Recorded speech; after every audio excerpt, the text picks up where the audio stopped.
할렐루야. 오늘 수요일에 나오신 우리 모든 성도님들을 환영하고 또 축복합니다. 오늘 수요일 밤 가운데에도 하나님께서 우리에게 주시는 놀라운 하나님의 마음과 말씀을 깨달아 알게 되는 은혜가 있기를 간절히 축복합니다. 우리 지난주 말씀 우리 함께 복습하겠습니다. 우리 지난주는 하늘 보석 욥이라는 제목으로 우리 욥기 1장부터 42장까지 살펴보았습니다. 욥이라는 한 사람을 이제 살펴보았는데요. 욥은 우스라는 지역의 사람이었습니다. 그죠? 참 이방 사람이었다는 것이 굉장히 독특하고 재미난 포인트였습니다. 그럼에도 불구하고 아브라함의 혈통이 아닌데도 그는 참으로 하나님을 사랑했고 하나님을 경외했던 사람이었던 것도 참 독특한 부분이었죠. 그러니까 아브라함의 혈통으로 이루어진 것이 아니라는 것은 사실 초반부터 족장 시대 때부터 하나님께서 우리에게 말씀해 주시고 계십니다. 진짜 하나님을 그 믿는 믿음, 또 할례 언약을 통해서 그들은 이제 언약 공동체로 들어가는 사실을 초반부터 우리는 볼 수 있었죠. 그렇게 해서 성경은 이제 쭉 욥기 1장을 통해서 욥기에서 나오는 이 욥이라는 사람이 얼마나 하나님 앞에서 정직했고 또 온전했고 하나님을 정말 신실하게 경외했던 사람인가에 대해서 쭉 설명하는 장면이 이어서 나왔습니다. 그리고 나서 참 재밌는 장면이 이제 그 후에 펼쳐지는데 하늘에서 뭐가 열렸죠? 천국에서 천상 회의가 이제 열리는 장면이 이제 나왔습니다. 자, 그 자리에는 재판장이 되시는 하나님과 또 그의 전사들과 또 사단들까지, 심지어 사단들까지도 그 회의에 이제 참여하는 장면이 이제 펼쳐졌죠. 자, 그러다가 하나님께서 먼저 운을 떼시면서 이렇게 얘기를 했습니다. 사단에게 이제 질문을 하셨는데 너희들이 어디서 뭘 하다가 왔냐? 이렇게 하나님께서 여쭤보시니까 사단이 뭐라고 얘기합니까? 하나님, 저희들은 여기저기 두루 다니면서 돌아다녔습니다 라고 얘기를 했더니 하나님께서 갑자기 사단에게 뭐라고 얘기하셨죠? 야, 사단아, 너 혹시 욥이라는 사람 아니? 라고 하면서 욥에 대해서 하나님이 자랑하시는 장면이 우리를 통해서 볼 수가 있었습니다. 여러분, 사단이 두루 다닌다고 했을 때 두루 다니는 목적이 뭐였습니까? 두루 다니며 삼킬 자를 찾는 거죠. 훔치고 강탈하고 짓밟고 이런 여러 가지 일들을 하기 위해서 사단이 그렇게 돌아다니는데, 그런 목적을 가지고 있는 사단에게 하나님은 아주 자랑스러워 하시면서 너 욥 아니? 라고 하나님이 이렇게 자랑스럽게 욥을 들어 쓰시는 것을 우리가 볼 수 있다는 것이죠. 온전하고 정직한 사람이다, 경외한단다. 그러면 사단에게 야, 아무리 너희들이 그렇게 열심히 일한다고 하더라도 욥 하나만큼은 너희들의 마음대로 할 수 있다 없다? 없다라는 것이죠. 사단의 목적이 뭐겠습니까? 하나님의 사람을 하나님의 사람이 아니게끔 바꾸는 거죠. 하나님을 떠나게 하고 하나님을 경외하지 않도록 하는 것, 하나님을 욕되게 하는 삶을 살도록 하는 것이 사단의 삶인 것이죠. 그런데 그렇게 사단에 대해서 하나님이 욥에 대한 이야기를 자랑처럼 하시니까 하나님이 이런 이야기들을 하는 것을 통해서 사단이 이제 거부하는 장면이 좀 나왔습니다. 뭐라고 반박했냐니 자세히 봤더니 사단이 이렇게 얘기하죠. 하나님, 욥은요 하나님께 받은 뭐가 많기 때문에? 복이 많기 때문에, 축복이 너무 많기 때문에, 그러니까 온전하고 정직하니까 경외할 수 있는 것입니다 라고 얘기하는 거죠. 그러니까 원인이 있으니까 뭐가 있다? 결과가 있는 것입니다. 그래서 인과율이 있다라는 것을 항변하는 모습을 우리가 봤습니다. 그러면서 하나님 앞에 갑자기 이런 제안을 합니다. 만약에 하나님, 욥에게서 하나님께서 주셨던 그 모든 축복을 다시 가져가시면, 빼앗으시면 틀림없이 욥이 뭐 할 거라는 거예요? 하나님을 떠날 것이다, 저주하고 경외를 하지 않게 될 것이다 라는 이야기를 한단 말이죠. 그랬더니 하나님이 흔쾌히 뭐라고 얘기하십니까? 그리 하라, 해봐라. 그런데 목숨은 건들 수 있다 없다? 절대 없다라는 것을 딱 리밋을 걸어놓고 하나님이 허락해 주십니다. 그래서 본격적인 하나님과 사단의 자존심 대결이 이제 욥을 통해서 펼쳐지게 된다는 거예요. 정말 욥이 어떻게 결정하고 말하는가에 따라 하나님의 자존심이 또 사단의 자존심이 변하게 될 일이었습니다. 그 말이 딱 떨어지고 난 뒤에 욥에게는 참 어려운 인생들이 이제 고난의 연속이 쫙 펼쳐지게 되죠, 그죠? 근데 재난의 크기 가운데서 정말 큰 거는 재산의 피해보다 뭐의 피해였습니까? 자녀들의 피해였죠. 자녀들이 모두 송두리째 죽음을 통하여 빼앗기고 마는 것은 정말 욥이 감당하기 어려웠을 겁니다. 그런데 그러면서도 불구하고 욥은 하나님을 욕했다 안 했다? 안 했다라는 거예요. 아마 사단은 생각했을 때 재산이 뺏기고 자녀들까지 다 빼앗겼을 때 그때는 하나님을 욕했을 거라고 추측했던 것 같은데 욥은 그렇게 하지 않았다는 거예요. 그래서 사단은 포기하지 않고 두 번째로 뭘 요청합니까? 건강까지 요청하죠. 건강까지 싹 다 가져가 버리면서 틀림없이 이번에는 욥이 하느님을 욕하고 떠날 것이다 라고 얘기를 하지만 어떻게 합니까? 제 가운데서 몸을 박박박 끌고 수밖에 없는 그런 악성 종기에 시달림에도 불구하고 욥은 그렇게 하지 않았습니다. 그때 아내가 나타나서 뭐라 그래요? 하나님을 욕하고 뭐해라? 죽어라 라고 아주 저주에 가까운 말을 퍼붓습니다. 정말 사단이 듣고 싶어하는 말이죠, 그죠? 하나님을 욕하는 거. 그러나 욥은 끝까지 하나님을 욕하지 않고 오히려 경외합니다. 주시니도 하나님, 거두가시는 하나님, 그죠? 복 주시는 하나님이 이런 것 상관치 않다라고 하면서 차오른 멋진 모습을 우리가 욥을 통해서 볼 수 있었습니다. 자, 그러다가 이제 욥의 새 친구가 이렇게 와서 욥을 위로한답시고 아주 헛소리를 쫙 늘어놓기 시작하죠. 그러나 그 헛소리 가운데도 욥은 전혀 밀리지 않고 하나하나 따박따박 다 반박하면서 자기의 정의로움을, 자기의 깨끗함을 항변하는 모습을 표출합니다. 그랬더니 자기의 정의로움을 드러내는 이야기가 사람들, 이 세 친구는 엄청 불편했죠. 아니다, 너가 뭐가 잘못한 거 있으니까 네가 잘못하지 않았다라도 너의 자녀들이 잘못할 수 있어. 그러니까 너는 빨리 하나님 앞에 회개해야 돼. 그러면 다시 하나님이 너에게 복 주실 거야 라고 얘기를 또다시 항변하는 장면들을 우리가 볼 수 있습니다. 그런데 욥은 계속해서 주장하죠. 아니야, 난 괜찮았어. 그런데 하나님께서 내게 고난을 이렇게 주신 것은 내가 죄를 지어서 그렇게 한 것이 아니라 하나님이 오히려 불의하신 것이야라고 오히려 하나님 앞에 자신의 떳떳함을 주장하며 자신의 무죄함을 드러내달라고 오히려 하나님 앞에 요청하는 장면을 이제 그 중간 지점에서 여러분들이 보실 수 있으셨을 겁니다. 그러다가 엘리후라는 사람이 또 등장을 했는데도 패턴은 이제 비슷해요. 그런 그에게 이제 하나님이 직접 나타나시죠. 그러면서 욥에게 임하셔서 답을 해주시기 시작하는데 어떤 답을 주셨습니까? 창조로 답을 주셨던 것을 여러분이 기억할 겁니다. 하나님은 욥에게 가서 대장부처럼 허리에 딱 띠를 메고 얘기하라고 하죠. 자신 있게. 너 창조할 때 너 어디 있었어? 라고 얘기하니까 욥이 그제서야 나는 피조물이고 하나님은 창조주이시구나 라고 하면서 두 손 두 발 딱 다 드는 장면이 이제 그 뒤에 하반부에서 우리가 볼 수 있었습니다. 그러면서 욥이 한 가지 고백을 하는데 그 고백이 뭡니까? 내가 전에는 예수 그리스도를 하나님에 대해서 귀로 듣기만 하였사오나 이제는 눈으로 주를 배웁니다라는 고백을 아주 멋지게 하게 되죠. 내가 주님을 더 잘 알게 됐다라는 고백이라는 거예요. 이처럼 하나님께서 왜 그때 창조로 답을 주셨는지에 대한 이야기는 제가 지난주에 친절하게 대답을 좀 드렸던 것 같아요. 하나님께서는 욥에게 그 당시에 만연했던 인과율의 법칙이 아니라 어떤 법칙? 창조 법칙으로 하나님께 설명해 주시기를 원하셨다라는 거예요. 그래서 하나님은 욥에게 정말 알게 하고 싶었던 겁니다. 욥아, 너는 뭐가 아니다? 손님이 아니고 누구다? 아들이다. 이걸 알아야 된다는 거죠. 어떤 무엇을 해야 얻는 것이 아니다. 원인이 있어야 너희가 결과를 얻는 것이 아니라 이제는 너희가 은혜로 얻게 될 것이다 라고 하면서 다시 새롭게 욥을 재창조하시는 장면들을 통해서 창조 이야기를 꺼내셨다라는 이야기죠. 이처럼 하나님께서는 욥을 통해서 너는 나의 자랑이다, 또 너는 나의 하늘의 보석이다라는 것을 통해서 하나님은 아주 욥기를 잘 설명해 주고 계셨습니다. 우리는 이 욥기를 통해서 한 가지 사실을 분명히 아는 거죠. 원인이 있어야 결과가 있는 것이 아니다. 하나님 우리에게 은혜로 베푸시길 원하고 그리고 하나님의 방법은 새 창조로 우리를 다시 새롭게 하실 것이다 라는 이야기라는 거죠. 어떻게 다들 욥기 42장까지 다 숙지를 하셨는지 좀 궁금합니다만 힘내서 계속 따라오시면 성경에 대해서 더 깊이 알게 되실 줄 믿습니다. 자, 그리고 나서 이제 계속해서 오늘은 이제 시간적 흐름에 따라서 다시 이제 그 파도에 우리가 다시 거슬러 타야 합니다. 자, 이제 어떤 이야기를 하게 될 거냐면 이제 욥기가 들어오기 그 전의 이야기부터 다시 우리가 이어서 가게 될 텐데요. 그 이야기는 다름 아닌 솔로몬 사후로부터의 출발점입니다. 다시 기억나시죠, 그죠? 솔로몬 사후부터 다시 우리가 스타트를 하게 될 텐데 오늘은 말씀 제목이 남북 분열 왕조입니다. 남북 분열 왕조라는 제목으로 오늘 말씀을 함께 나누도록 하겠습니다. 자, 중요한 통독범위 알려드려야 되겠죠? 자, 알려드립니다. 자, 이번 주는 열왕기상 12장부터 22장까지 열왕기상 12장부터 22장까지고요.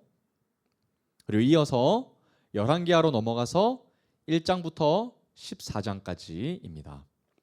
열왕기상 12장부터 22장 끝까지 그리고 열왕기하 1장부터 14장까지입니다.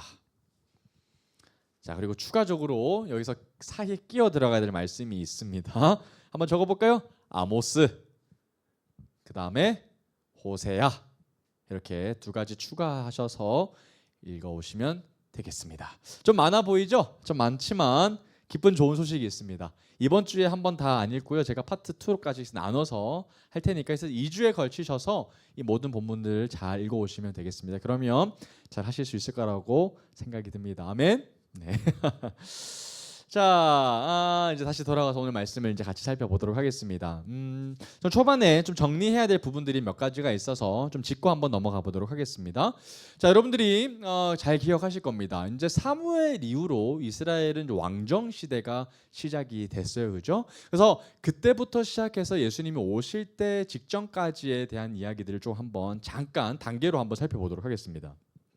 총 이스라엘 왕정이 다스렸던 시간의 전체 기간은 약 500년간입니다. 이 500년간의 시간을 한 세 파트 정도로 구분할 수 있을 것 같아요.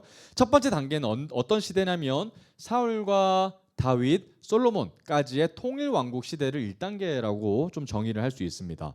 통일 왕국 시대가 1단계 가장 초반의 단계입니다. 이 기간이 한 150년 정도의 시간이 정도 됩니다. 이 내용 우리가 이미 살펴봤죠. 이미 우리가 계속해서 사무엘을 지나해서 우리가 다 살펴본 내용의 시기입니다. 그리고 2단계인데 오늘 이제 2단계를 살펴볼 겁니다. 2단계는 어떤 시대겠습니까? 오늘 말씀 제목이죠. 남북 분열 왕조인데 이 기간이 무려 200년 정도의 기간이 해당이 됩니다. 200년. 그리고 3단계는 이 이후의 이제 시간인데요. 이제 북이스라엘이 아수르라는 나라에 의해서 멸망하고 난 뒤에 남유다로부터 출발해서 남유다가 멸망하길 때까지 바벨론에 끌려갈 때까지 그 기간 150년의 기간이 마지막 3단계 시기다 이렇게 구분해서 좀 볼 수 있을 것 같습니다. 그럼 오늘 몇 단계겠습니까? 오늘 남북 분열 왕조니까 2단계 무려 200년의 시간에 대해서 오늘 이제 말씀을 좀 나누게 될 것 같아요. 그래서 전반적으로 이스라엘 왕조 하면은 이렇게 500년의 시간이 1단계와 2단계와 3단계에 걸쳐서 좀 그림이 좀 잘 그려지셔야 합니다. 이 시기 가운데 정말 중요한 특징 가운데 하나가 뭐냐면 이제 선지자가 등장한다는 점인데 앞에서도 등장을 했지만 이 기간의 선지자는 좀 다른 독특한 점이 있습니다. 그게 뭐냐면 기름 부음을 받는다는 것이 특별한 점이에요. 그러니까 선지자가 이제 하나님 앞에 기름 부음을 받는다라는 것이 굉장한 특이한 점이거든요.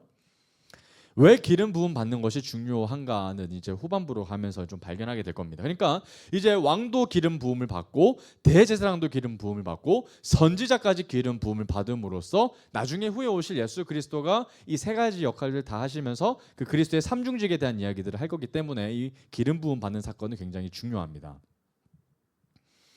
여러분 그러면 하나님께서 선지자들을 계속해서 때에 따라 보내시는 이유는 무엇일까요? 왜 하나님께 선지자들을 보내실까요? 정신 차리라고 하는 거죠. 하나님께서 하나님의 마음과 말씀들을 선지자라는 사람을 통해서 말씀하시는 건데 말씀하시는 그 목적이 뭘까요? 정확하게 하나님의 나라를 회복하기 위함입니다. 이게 명확한 거죠. 제사 시스템이 지금 무너지고 있을 때마다 하나님은 선지자를 보내세요. 그렇게 하면 안 돼. 하나님을 향한 그 예배가 회복되어야 돼. 그때마다 하나님은 선지자들을 보내셔서 하나님의 무너진 나라를 회복하게 하시기 위하여 하나님의 무너진 제사 시스템을 다시 회복하기 위하여 계속해서 하나님은 선지자들을 끊임없이 보내실 겁니다. 돌이키게 하기 위함이죠. 누구에게로? 떠났던 그들이 하나님에게로 돌이키게 하기 위해서 하나님은 계속해서 그들에게 제사장 넘어서 선지자를 보내실 겁니다. 그런데 참으로 안타깝게도 선지자를 그렇게 많이 보내심에도 불구하고 이스라엘 백성들은 쉽게 뜻을 저버리지 않는다는 거예요. 그래서 제가 성경을 쭉 읽어보면 정말이지 애굽에 있었던 그 바로의 완악함은 별거 아닙니다. 얼마나 이스라엘 사람들이 완악한지요. 정말 수많은 선지자를 통해서 하나님이 끊임없이 말씀하시지만 바로보다 더 완악하면 완악했지 덜 완악하지는 않습니다. 정말 혀가 끌끌 찰 정도로 정말 완악한 모습들이 바로 이스라엘의 백성들의 모습인 것을 여러분들 통독하시면서 아마 느끼실 거라고 저는 봅니다. 그래서 하나님이 보내셨던 그 선지자들의 특징들을 한번 보면요. 계속해서 왕과 대립하는 장면이 나와요. 왜냐? 왕이 계속해서 그릇된 길로 가기 때문에 그렇습니다. 그래서 하나님의 마음과 하나님의 말씀을 품었던 선지자들은 왕을 앞에 가서 왕 그렇게 하시면 안 됩니다. 하루빨리 뜻을 돌이켜서 하나님에게로 가셔야 됩니다. 이 패턴을 계속해서 보여줄 거거든요. 그래서 선지자들은 똑같은 단어를 계속해서 얘기할 건데 그게 뭐냐면 왕이시여 이제 다윗의 길을 따르십시오라는 이야기를 계속해서 반복적으로 얘기할 겁니다. 다윗과 같이 다윗의 길을 따라야 한다. 이 패턴이 계속해서 반복적으로 나타날 겁니다. 그럼 여러분, 다윗의 샘플이 있다면 또 다른 반대의 극명하게 반대되는 샘플이 있으니 그 샘플이 누구냐? 바로 솔로몬의 신하였던 북이스라엘의 지도자 여로보암입니다. 그래서 앞으로 다윗의 샘플이 있고요, 여로보암의 샘플이 있습니다. 하나는 하나님께서 기뻐하시는 길, 하나는 하나님이 가면 안 된다고 하시는 길이죠. 이제 북이스라엘 역사를 오늘 살펴볼 겁니다. 말씀을 통해서. 그러면 이 북이스라엘도 하나님께서는 어떤 길로 따르기를 원하실까요? 다윗의 길로 따라가게끔 원하실 겁니다. 그러나 안타깝게도 미리 말씀드리면 이 북이스라엘은 끝까지 여로보암의 길로 걸어가게 될 겁니다. 그래서 여러분, 계속해서 선지자를 보내주심에도 불구하고 그들이 뜻을 돌이키지 아니하면 그들이 제사장 나라가 될까요? 안 될까요? 안 되죠. 정말 하나님이 꿈꾸셨던 제사장 나라는 북이스라엘 가운데서는 이제 회복하기가 어려워질 겁니다. 뜻을 계속해서 돌이키지 않았기 때문에 그렇다는 거예요. 그러면 여러분, 남유다는 어떤 모습일까요? 남유다는 계속해서 패턴이 반복적으로 지그재그 형식으로 왔다리 갔다리 합니다. 한 번은 하나님 앞에로 순종했다가 한 번은 또 여로보암의 길로 갔다가 계속했다. 한 번 순종하고 한 번 배반하고 계속 왔다리 갔다리 이런 여러 가지 모습들을 좀 보게 될 거지만 북이스라엘은 끝까지 지고지순하게 계속해서 끝까지 하나님을 배신하고 여로보암의 길로 가는 것을 볼 수가 있습니다. 자, 이제 본격적으로 북이스라엘 특징을 좀 한번 살펴볼 텐데요. 첫 번째 특징 한번 보겠습니다. 네 가지로 좀 설명할 수 있어요. 북이스라엘 특징을. 첫 번째 특징이 뭐냐면, 자, 여로보암의 길로 200년간 직진했다라는 것이 첫 번째 특징입니다. 그러니까 남유다하고는 다르게 하나님 앞에 마음이 드는 왕이 없었다는 것이 굉장히 중요한 포인트예요. 그렇게 선지자들이 갔지만 뜻을 돌이켰던, 하나님의 마음에 합했던 왕은 없었다는 것이 아주 비극적인 일이라는 거예요. 자, 두 번째입니다. 자, 여로보암의 왕으로 시작합니다. 첫 번째 왕은 여로보암이에요. 그리고 마지막 왕은 호세아입니다. 그래서 처음 여로보암, 마지막 왕 호세아, 이 정도는 외워주시면 좋고요. 그리고 중간에 두 사람을 기억하셔야 되는데 그 사람이 누구냐면 오므리와 예후입니다. 여기 네 명만 기억해도 여러분 충분합니다. 여로보암과 그다음에 그 사이, 여로보암과 처음과 마지막 호세아 사이에 두 사람, 오므리와 예후, 이 두 사람만 기억하시면 북이스라엘을 열어가는 키가 좀 될 거예요. 가장 중요한 사람 4명만 지금 꼽았습니다. 자, 그다음에 세 번째가 뭐냐면, 이때 오므리 왕조 때 들어오는 선지자가 바로 엘리야와 엘리사입니다. 오므리 왕조 때 엘리야와 엘리사, 엘리야와 엘리사. 그리고 아까 제가 얘기했던 세 번째 인물 예후라는 사람, 예후 왕조 때 치고 들어오는 사람이 바로 아모스와 호세아입니다. 여러분, 그래서 어떻게 읽으면 가장 좋겠습니까? 예후 읽을 때, 예후 왕조가 들어설 때 그때 아모스와 호세아를 같이 여기서 끼워서 읽어주시면 성경이 딱 껴서 이제 맞게 될 겁니다. 네 번째 특징이 뭐냐면, 이제 BC 8세기에 이 아수르라는 이방 나라가 등장해서 북이스라엘을 멸망시키고 혼혈 정책으로 사마리아인이 생기게 된다. 이게 네 번째 특징입니다. 자, 이 정도 그림을 한번 그려놓고 이제 말씀으로 돌아가면 북이스라엘에 대한 전반적인 그림들이 이제 밑그림이 한번 그려졌을 거라고 봐요. 그리고 이제 하나하나 벽돌을 쌓아 올리면서 북이스라엘 통해서 하나님이 얼마나 하나님의 절절한 마음과 행동을 보여주셨는지를 한번 보도록 하겠습니다. 자, 오늘 제가 얘기했던 성경 통독에 해당되는 부분이 총 6부분으로 나눌 수 있어서 자, 잘 기억해 주시고요. 첫 번째 파트부터 한번 보겠습니다. 첫 번째 파트를 좀 쪼개서 봐야 될 부분들이 어디냐면 열왕기상 12장부터 16장 20절까지입니다. 열왕기상 12장부터 16장 20절까지 한 부분으로 보면서 같은 테마로 한번 보겠습니다. 여기서 일어나는 이유가 어떤 테마냐면 남북 분열의 표면적인 이유 그리고 근본적인 이유에 대해서 좀 볼 거예요. 남북이 왜 분열했는지에 대한 이제 겉으로 드러난 표면적인 이유와 그리고 진짜 이유에 대해서 좀 오늘 보게 될 겁니다. 남북 분열의 표면적인 이유와 근본적인 이유. 그래서 여러분 왜 이 나라가 둘로 쪼개지게 됐는지에 대한 이야기들을 좀 한번 좀 기억해 보길 원합니다. 사실은 이 말씀들을 우리가 지지난주에 우리가 한번 살펴봤는데 혹시 까먹으셨을까봐 좀 한번 리핏하면서 우리가 한번 말씀의 본문을 한번 열어가 보도록 하겠습니다. 우리 열왕기상 11장 11절 한번 보겠습니다. 열왕기상 11장 11절. 열왕기상 11장 11절 말씀을 한번 같이 읽어보도록 하겠습니다. 열왕기상 11장 11절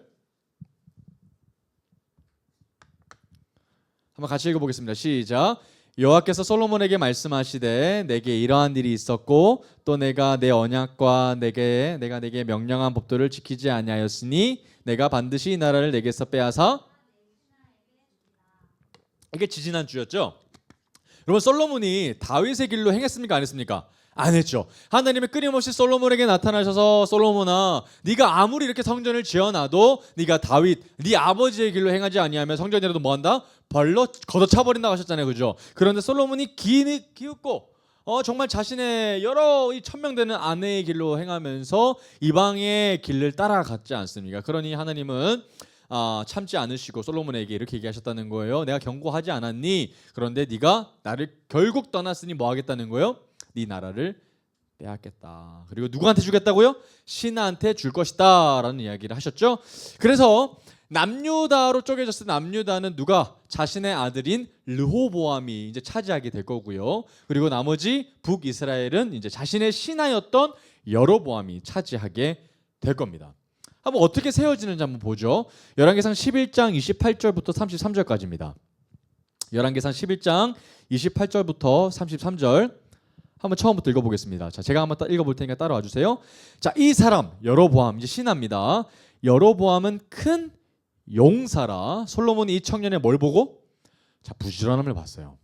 자, 부지런함을 보고 세워 요셉 족속의 일을 감독하게 하였더니 여러분 이 당시에 여러분 저 한번 볼까요? 자, 뭘 감독했을까요? 정확하게 대부분의 감독하는 사람들은 전쟁 때는 뭘 감독하겠습니까? 탈련병을 잡고 군사들을 훈련시키는 전쟁 장군이었을 거예요. 그런데 이때 전쟁했어요, 안 했어요? 솔로몬 때는 전쟁이 없었죠? 그럼 뭘 감독하는 걸까요? 노동입니다.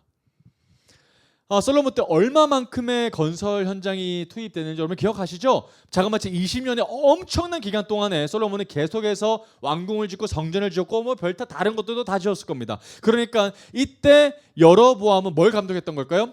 노동했던 사람들, 노동감독관입니다. 그러니까 여러분 전쟁 때는 전쟁 감독관이 굉장한 권력을 가지고 있었다면 전쟁이 없고 뭔가를 짓기 시작한 때는 어떤 사람이 가장 힘이 있을까요? 이 사람입니다. 노동감독관이 가장 힘이 있었을 거예요. 그러니까 여로보암은 이 일이 굉장히 영향 있는 사람이라는 것을 볼 수 있습니다. 솔로몬이 굉장히 큰 역할을 맡긴 거예요. 29절입니다. 자, 그 즈음에 여로보암이 예루살렘에서 나갈 때에 실로 사람 선지자 아히야가 길에서 그를 만나니 아히야가 어떤 옷이에요? 자, 새 의복 동그라미 새 옷입니다. 의미가 있죠. 새 의복을 입었고 그 두 사람만 들에 있었다. 두 사람이 만나는 거예요. 자, 아히야가 자기가 입은 새 옷을 동그라미 새 옷을 잡아서 12조각으로 찢고 이게 뭐 어떤 의미일까요? 새 옷, 새 나라를 짜시겠다는 하나님의 의미가 여기 담겨져 있는 거예요. 새 옷. 새롭게 나라를 짜겠다. 그런데 그 새로운 나라를 어떻게 짜겠는가 봤더니 12조각으로 찢어버리셨죠? 그죠? 12조각으로 완전히 산산조각 찢어버리게 하셨어요. 31절이요. 자, 여로보암에게 이르되 자, 너는 몇 조각? 10조각 동그라미 10조각 가져가라. 자, 여로보암은 10지파 가져가는 거예요. 많이 가져가면 대부분 가져가는 거예요. 10조각을 가지라. 이스라엘의 하나님 여호와의 말씀이 내가 이 나라를 솔로몬의 손에서 찢어 빼앗아 10지파를 내게 주고 오직 내 종 다윗을 위하고 이스라엘 모든 지파 중에서 택한 성읍 예루살렘을 위하여 몇 지파? 한 지파를 솔로몬에게 준다. 33절 이는 그들이 나를 버리고 자, 시돈 사람의 여신 밑줄 한번 꺼볼까요? 시돈 사람의 여신 아스다롯. 시돈 사람의 여신 아스다롯. 제가 나중에 이야기할 겁니다. 갑자기 시돈 사람이 등장할 거예요. 그래서 이게 중요한 거예요. 시돈 사람의 여신 아스다롯. 이때부터 시돈 왕국과 굉장히 친했던 것을 우리가 볼 수 있습니다. 언제부터요? 솔로몬 때부터요. 솔로몬 때부터 이스라엘 백성들은 시돈 사람하고 굉장히 친밀하게 지냈다는 것을 볼 수 있을 텐데 이게 엄청난 이스라엘의 패착이 되고 말 겁니다. 자, 그들이 나를 버렸어요. 그죠? 자, 시돈 사람의 여신 아스다롯, 아세라입니다. 그리고 모압의 신 그모스와 암몬 자손의 신 밀곰을 경배하며 그의 아버지 다윗이 행한 같지 아니하여 내 길로 행하지 아니하며 나보기에 정직한 일과 내 법도와 내 율례를 행하지 아니함이니라. 그래서 내가 뭐한다? 여로보암아, 솔로몬의 신하야, 내가 너에게 뭘 준다? 열지파를 준다. 네가 왕이 될 거야 라는 이야기를 하시겠다는 거예요. 여러분, 이거 엄청난 일이죠. 여러분, 다윗의 혈통이 아닙니다. 이건 쿠데타 같은 일이에요. 정말 하나님이 보시기에 하나님이 명하시니까 가능한 일이지, 정말 자기 사람의 일로서는 상상도 할 수 없는 일이죠. 더군다나 그는 솔로몬의 신하였기 때문에 그렇다는 거예요. 그런데 하나님이 계속해서 말씀하셔요. 37절 38절 한번 볼까요? 열왕기상 11장 37절 38절. 여로보암에게 하나님이 계속해서 축복의 말씀을 하신다는 거예요. 어떻게 말씀하시는가? 자, 내가 너를 취하리니, 이게 무슨 뜻이에요, 여러분? 너 내 거야, 이 말이에요. 너 내 거야. 널 취할 거야. 너는 내 마음에 원하는 대로 다스려 이스라엘 위에 뭐가 되다? 왕이 되되. 그러면 이스라엘 왕에서 뭐 하고 싶은 대로 해라? 네 하고 싶은 대로 다 해라는 거예요. 여러분, 이거 엄청난 축복이죠. 여러분, 솔로몬이 그냥 단순히 신하였을 뿐입니다. 그죠? 아무런 영향력이 없었던 그냥 솔로몬의 신하로 이스라엘에 조금 영향력이 있는 사람인데, 지금 완전 다른 얘기죠. 솔로몬에 이어서 엄청난 이 열지파의 다스리는 왕이 되고, 그리고 꼭두각시가 아니라 자기가 하고 싶은 대로 마음대로 치리하게끔 하나님이 허락하신다는 거예요. 근데 한 가지 조건이 있죠. 38절입니다. 자, 네가 만일 내가 명령한 모든 일에 뭐하면 순종, 동그라미 순종. 여러분, 이거 하나님이 솔로몬에게 하셨던 그 말씀 그대로거든요. 순종하고 내 길로 행하며 내 어디에? 눈에 합당한 일을 하며 내 종, 이게 중요하죠. 누구와 같이 행해라? 다윗, 동그라미. 다윗, 동그라미. 다윗처럼만 해라, 이거예요. 다윗이 행한 것 같이 내 율례와 명령을 지키면 내가 너와 함께 있겠다. 와우. 또 내가 다윗을 위하여 세운 것 같이 너를 위하여 어떤 집? 견고한 집. 동그라미 쳐볼까요? 견고한 집. 여러분, 이거 다윗에게 주셨던 축복이에요. 네 나라가 견고히 설 것이야 라는 축복이죠. 근데 이거 다윗에게 주셨던 그 하나님의 놀라운 축복이 지금 누구에게 연결되고 있는 거예요? 아무런 관련이 없는 솔로몬의 신하였던 여로보암에게 흘러가고 있는 거예요. 여러분, 상상할 수 없는 축복이죠. 어떻게 여로보암이 이런 일들을 경험할 수 있겠습니까? 엄청난 축복을 받고 있는 거예요. 왜 이제 여러분, 하나님께 이런 축복을 여로보암이 받았으니 여러분 뭐만 하면 돼요? 하나님 앞에 순종만 하면 돼요. 하나님의 말씀대로만 하면 그는 다윗, 제2의 다윗이 될 가능성이 있어요, 없어요? 있다라는 거예요. 엄청난 축복이죠. 그것도 열지파를 가져가는데요. 하나님은 명확하게 여로보암에게 요청합니다. 다윗처럼만 해라. 다윗처럼 해라. 하나님을 경외하는 자가 되라. 다윗을 샘플로 해서 따라가라. 다윗의 길을 따라가라 라는 이야기예요. 그러면 여러분, 하나님께서 남북 분열을 하게 하신 이유가 정말 하나님이 이 백성들을 버려버리시기 위함이에요? 그게 아니죠. 어떻게 하시기 위함이에요? 이 백성들을 오히려 더 하나님의 말씀대로 살아가게끔, 하나님을 온전히 더 경외하게끔 하나님이 조치를 취하고 있다는 것을 볼 수가 있습니다. 그죠? 오히려 하나님의 나라 가운데 더 가깝게 세워지도록 하기 위하여 하나님이 남북 분열을 오히려 의도적으로 하고 계신다는 것을 우리가 볼 수 있습니다. 그러면 여러분, 이스라엘 백성들은 도저히 믿기 어려울 거예요. 왜 나라가 쪼개어지나? 그러나 앞으로 아수르로 나라가 빼앗기는 사실도, 그리고 바벨론의 남유다가 빼앗기는 사실도 하나님의 계획 안에 있다면 하나님이 끝까지 어떤 마음을 그들에게 보여주시기 원하는 거예요. 하나님의 나라가 다시 더 제대로 세워지게끔 하나님 허락하신 거라는 거예요. 그죠? 자, 그러면 여로보암이 이렇게 살고 있는데 반면에 솔로몬의 아들인 르호보암은 어떻게 지내고 있는지 한번 보겠습니다. 열왕기상 12장 4절 말씀이에요. 열왕기상 12장 4절 말씀.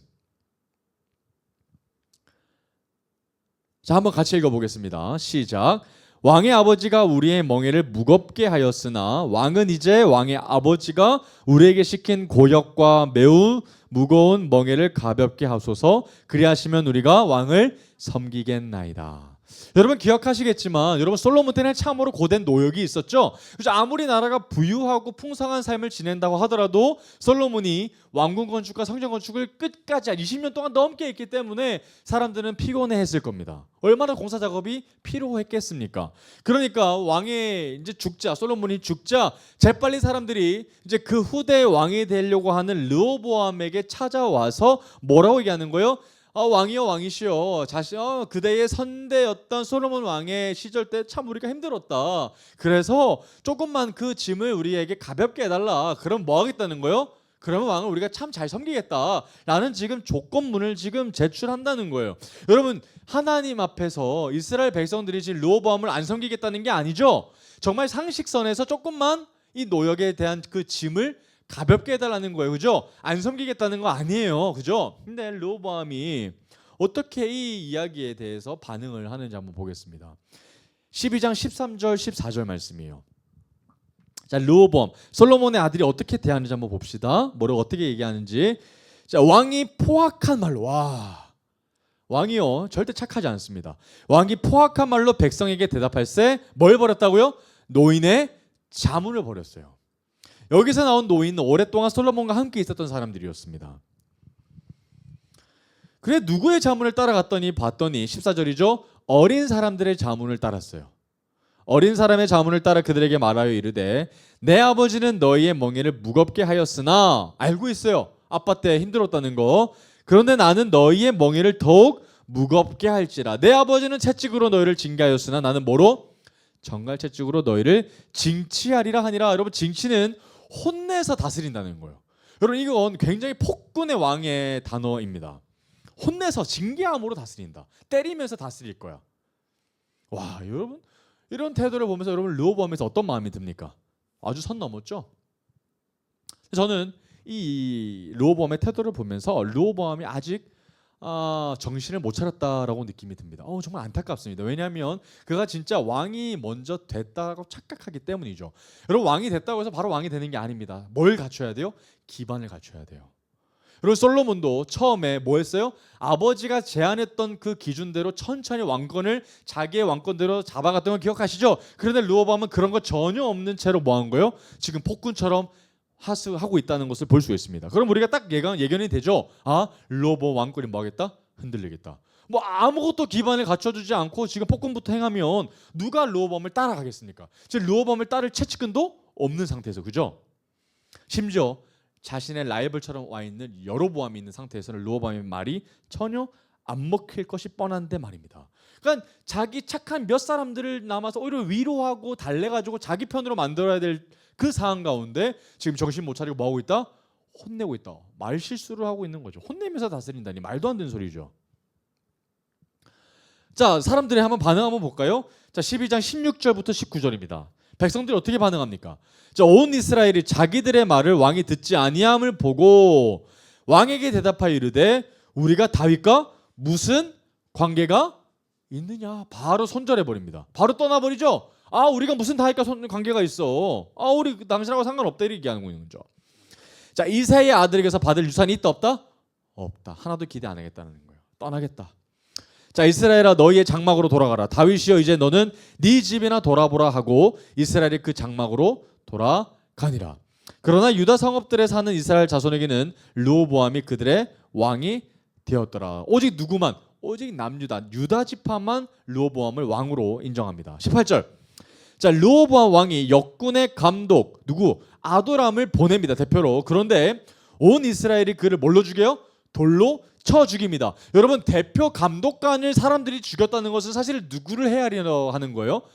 대표인 왕이죠. 왕을 오히려 해하려고 하는 뜻을 그들에게 보였다는 거예요. 그러면 감독관 죽였으면 누구도 죽일 수 있다는 거예요? 왕도 죽일 수 있다는 거죠. 그래서 헐레벌떡 뭐하냐? 르호보암이 도망칩니다. 왕이 급히 수레에 올라 어디로 도망가요? 예루살렘으로 도망가는 장면을 우리가 볼 수 있습니다. 그러니까 이제 이 사람들은 르호보암을 왕으로 인정 안 한다는 거예요. 죽일 수도 있다는 거예요. 이처럼 19절 이에 이스라엘이 다윗의 집을 배반하여 언제까지? 오늘까지 이르렀더라. 와 엄청 슬픈 일이죠. 이처럼 르호보암이 지혜롭게 하지 못하고 오히려 정신 못 차리고 폭군의 행동을 하니까 남아있던 모든 지파들 10지파들이 르호보암을 떠나버리고 오히려 죽이려고 하는 듯한 모습을 보이면서 이렇게 처참하게 이제 나라가 둘로 쪼개어지기 직전의 모습을 우리가 보게 되어진 것입니다. 이것은 사실 하나님께서 다 명하신 대로 이끌어가고 계시는 거죠. 하나님이 선지자를 통하여서 여로보암에게 예언하셨던 그 말씀 그대로 지금 이루어지고 있는 것을 우리가 볼 수 있습니다. 이제 나라가 쪼개어질 겁니다. 자, 열왕기상 12장 20절 한번 보죠. 20절 말씀입니다. 자, 온 이스라엘이 여로보암이 돌아왔다 함을 듣고 사람을 보내 그를 공회로 청하여 온 이스라엘에 뭐로 삼았어요? 왕으로 삼았습니다. 이제 여로는 완전히 여로보암의 길로 확 들어서 버린 거죠. 르호보암은 지는 해, 그죠? 여로보암은 완전히 뜨는 해입니다. 솔로몬의 시대는 이제 저문 거죠. 유다 지파 외에는 다윗의 집을 따르는 자가 있다 없다? 없습니다. 아무도 없습니다. 이렇게 여로보암은 이제 10지파의 왕이 된 거예요. 와, 이제 흐름은 대세는 완전히 자기 쪽으로 온 거예요. 그러면 여러분, 하나님은 사실 어디에 마음이 더 있으셨던 것 같아요? 여로보암한테 더 기대가 있으셨던 것 같아요. 르호보암보다 여로보암한테 더 기대를 하셔서 사실 르호보암에게는 하지 않으셨던 말씀, 다윗의 길을 따라가야 돼, 너에게 축복이 있어. 그리고 선지자를 통해서 여로보암에게 축복하셨어요. 그럼 여로보암이 앞으로 뭐만 하면 돼요? 다윗의 길로만 따라가면 돼요. 정말 여러분, 출발이 너무 좋습니다. 하나님이 말씀하시는 대로 지금 이루어가고 있거든요. 그러면 자기만 잘하면 됩니다. 본인만 하나님 앞에서 말씀 순종하면 되거든요. 그런데 초반부터, 여러분, 뒤에 바뀌는 것이 아니라 초반부터 여로보암이 아주 삐끄덕하고 죄악된 모습을 보이는 것이 참으로 비참한 일이거든요. 자, 25절부터 33절까지 한번 보겠습니다. 여러분, 뭐 왕이 된 지 얼마 되지 않아서 바로 그 말씀이 이어지고 있는 거예요. 자, 25절부터입니다. 자, 여로보암이 에브라임 산지에 세겜을 건축하고 거기서 살며 또 거기서 나가서 분우엘을 건축하고, 자, 그의 마음에, 자, 스스로 동그라미. 여러분, 여기서 이제 계속 반복되는 단어는 자기 마음대로, 자기 스스로, 지 혼자, 뭐 이런 이야기들이 계속해서 반복될 겁니다. 임의대로, 좋을 대로. 하나님의 말씀이 아니라 자기가 생각하는 대로입니다. 이 말씀의 모습은 딱 사사시대죠. 자기 소견에 옳은 대로 자기가 왕이 되는 거예요. 26절입니다. 뭐라고 얘기하는지 봅시다. 자, 그의 마음에 스스로 이르기를, 자기한테 얘기하는 거죠. 나라가 이제 다윗의 집으로 돌아가리로다.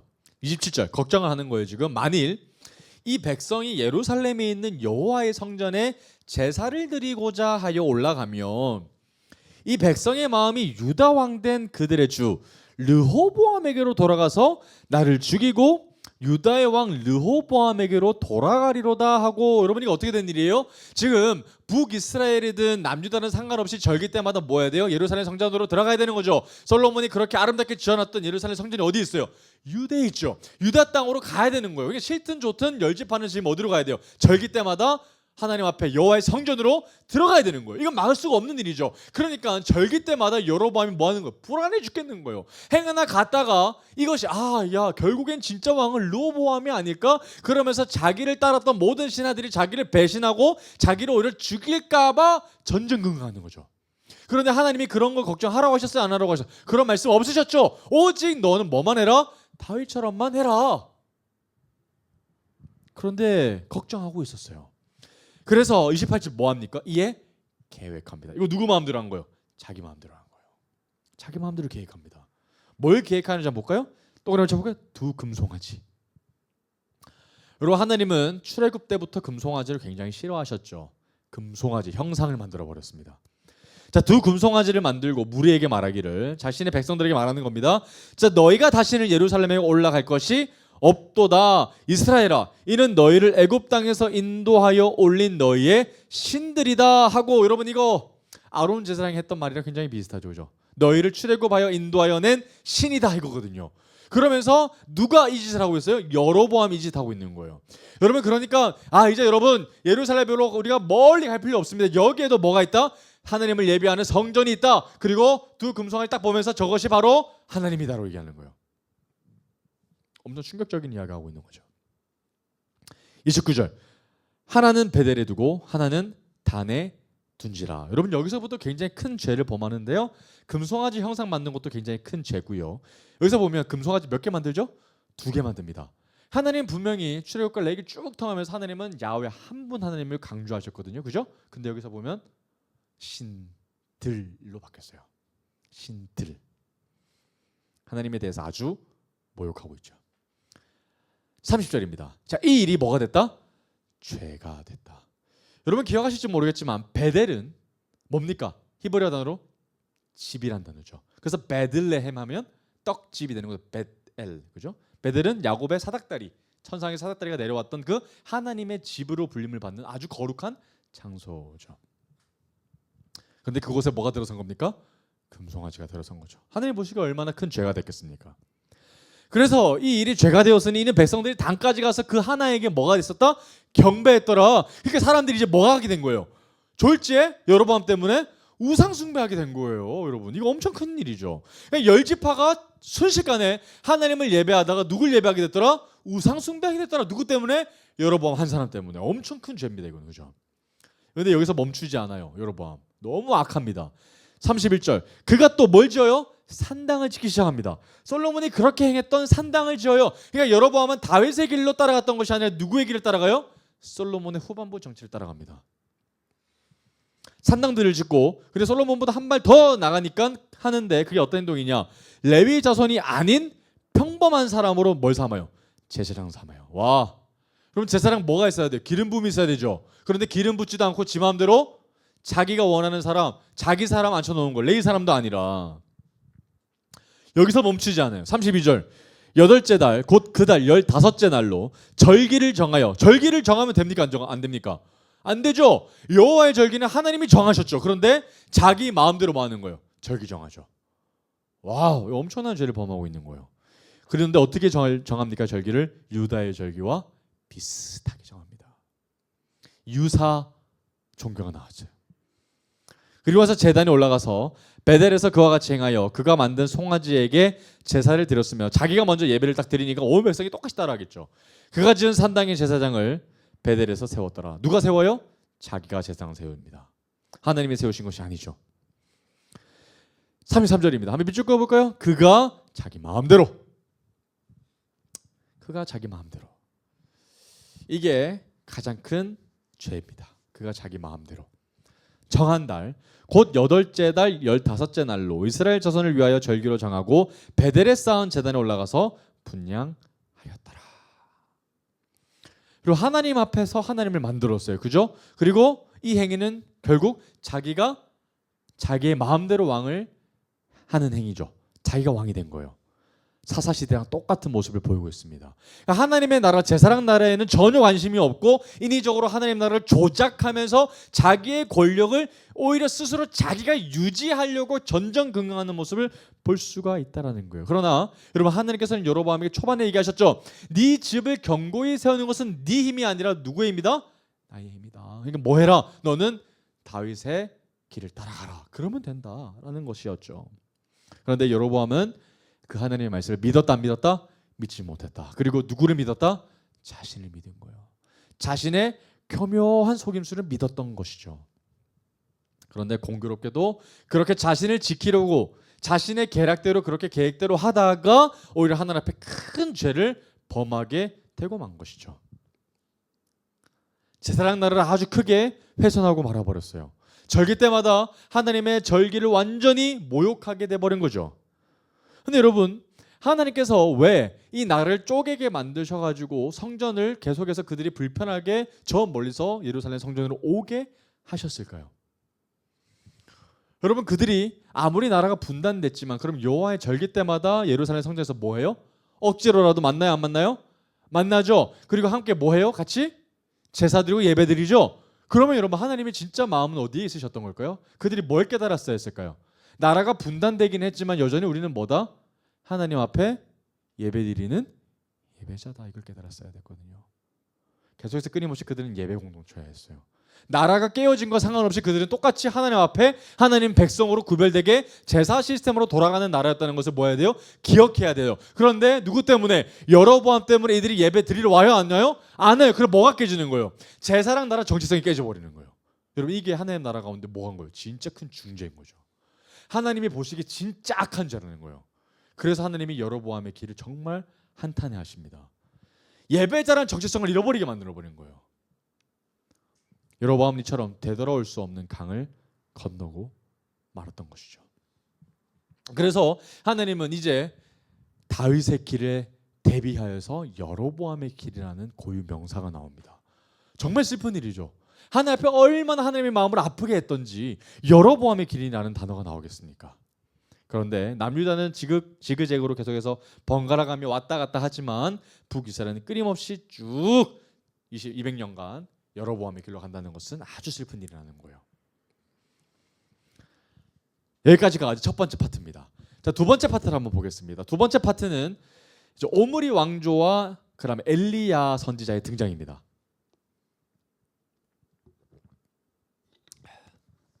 그 사이에 몇 명의 왕이 있지만 두 번째로 좀 포인트 잡아야 될 왕은 오므리 왕가입니다. 자, 내용으로는 분량으로는 열왕기사 16장 21절부터 22장 끝장까지 그리고 열왕기하 1장까지가 이제 그 내용입니다. 그럼 성경을 이제 집에 가셔서 읽어보시면요, 이때 북이스라엘 정치는 굉장히 복잡합니다. 계속해서 뭐 시므리 왕도 나오고 막 계속해서 막 이제 쿠데타가 일어나는 장면들이 이제 나오거든요. 그러고 나서 이제 오므리라는 사람이 이제 왕권을 딱 잡아 챕니다. 그 장면 한번 볼게요. 열왕기상 16장 21절에서 22절까지입니다. 자, 그 사이에 몇몇의 왕이 이제 지나가고 여로보암의 혈통이 아니라 이제 새로운 혈통이 이제 등장을 하는데 그 사람이 오므리거든요. 한번 보겠습니다. 자, 그때에 이스라엘 백성이 둘로 나뉘어 그 절반은 기낫의 아들 디브니를 따라 그를 왕으로 삼으려 하고 그 절반은 오므리를 따랐더니 오므리를 따른 백성이 기낫의 아들 디브니를 따른 백성을 뭐했다? 이긴지라. 디브니가 죽음에 오므리가 왕이 되었다. 여러분, 디브니도 쿠데타 했던 사람이거든요. 근데 그 쿠데타 했던 사람을 또 쿠데타 하는 거예요. 그러니까 지금 뭐 제5공화국처럼 계속해서 쿠데타 일어나는 거예요. 오므리가 이제 왕권을 딱 잡습니다. 그리고 오므리가 왕이 딱 되자마자 뭐 하냐면 사마리아를 이 북이스라엘의 수도로 딱 정해버리고 나는 거예요. 이제 정해진 거죠, 수도로. 그리고 나서 이제 오므리에 대한 하나님의 평가가 딱 나오는데 그게 16장 25절 말씀이에요. 한번 볼까요? 16장 25절 딱 한 줄로 나와 있어요. 뭐라고 나옵니까? 오므리가 여호와 보시기에 뭐했다? 악을 행하되 그 전에 모든 사람보다 더욱 악하게 행하여. 여로보암보다 더 악하다는 거죠.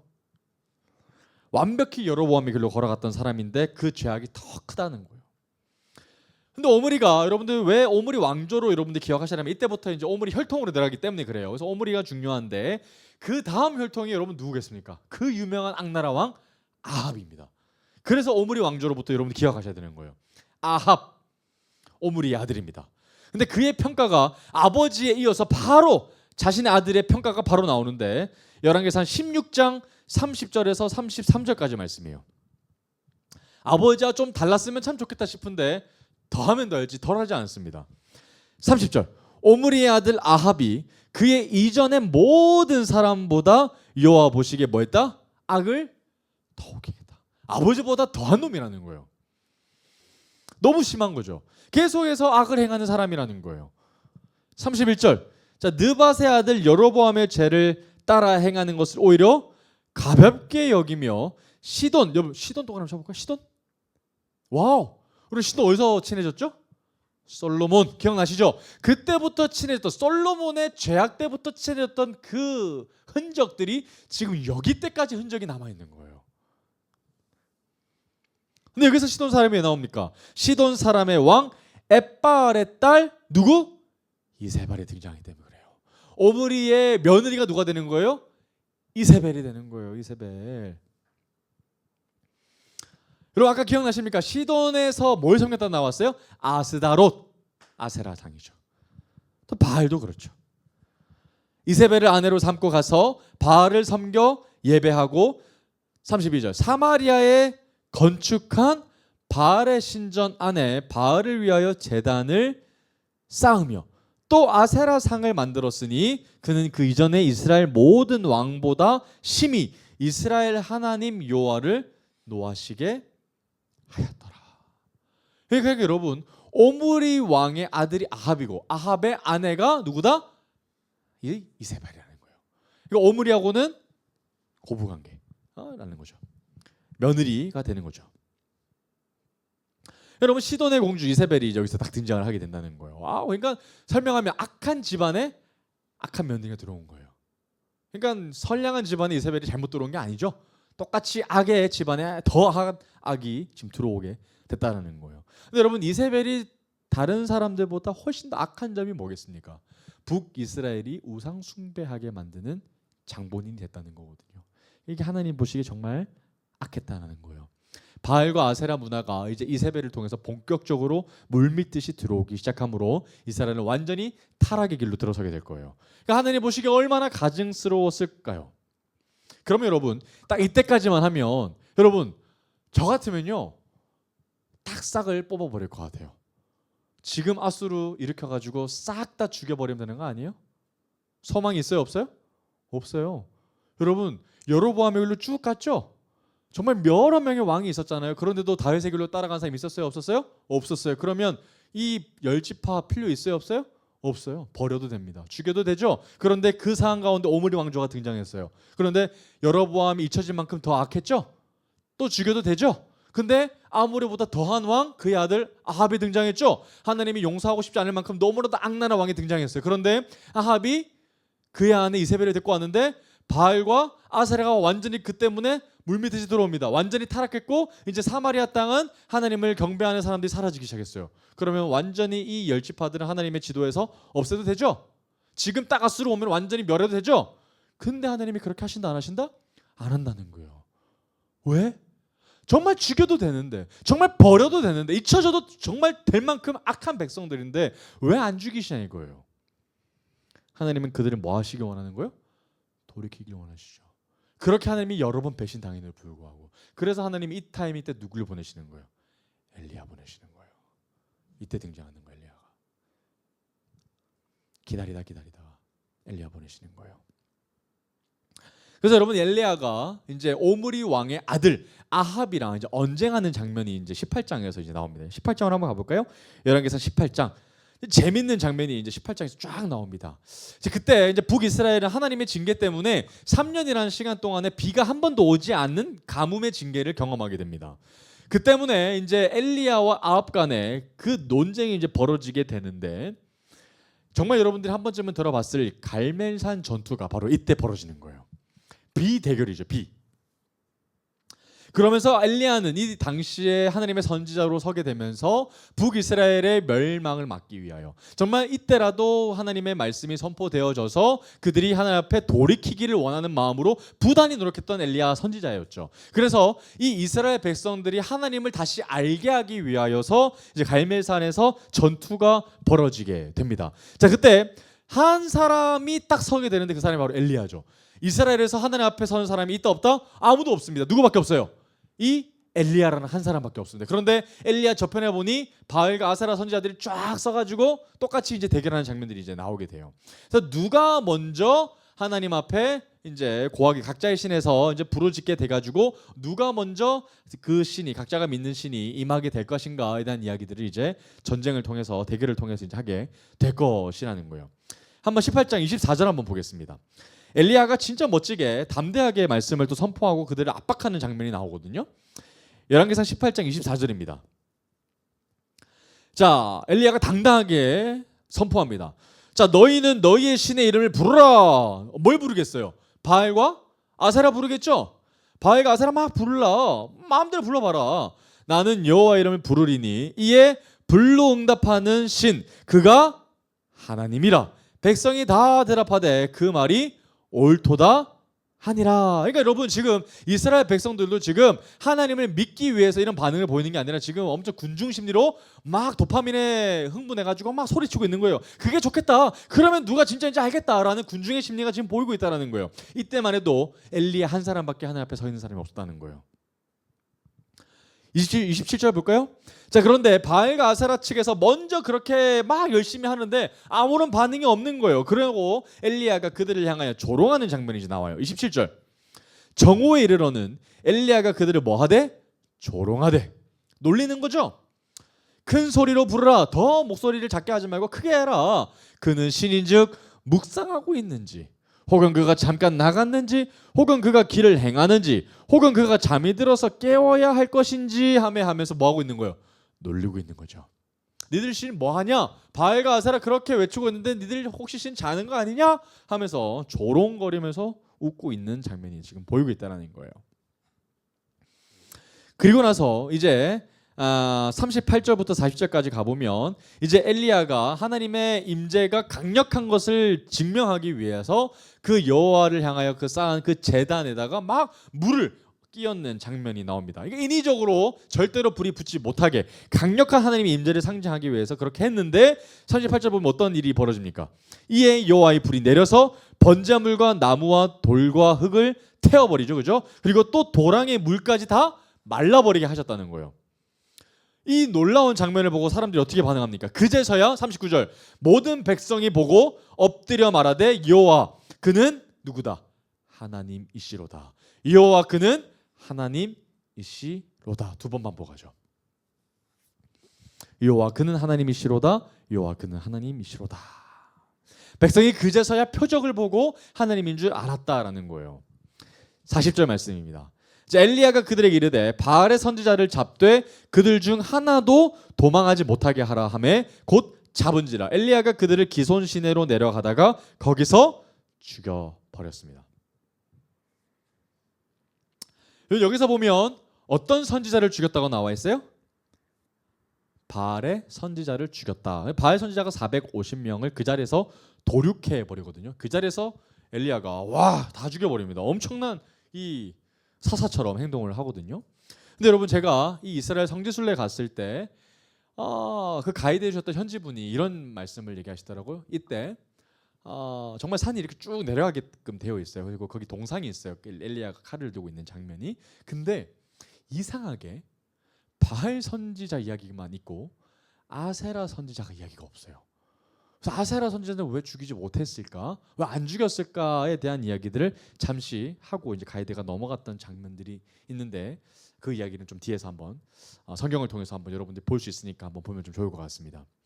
어쨌든 바알 선지자 측면만 450명을 쫙 죽여버리는 장면들이 나와요. 그럼 여러분 아합과 이세벨 그리고 오므리 왕조는 이제 엘리야를 좀 두려워해야 되지 않을까요?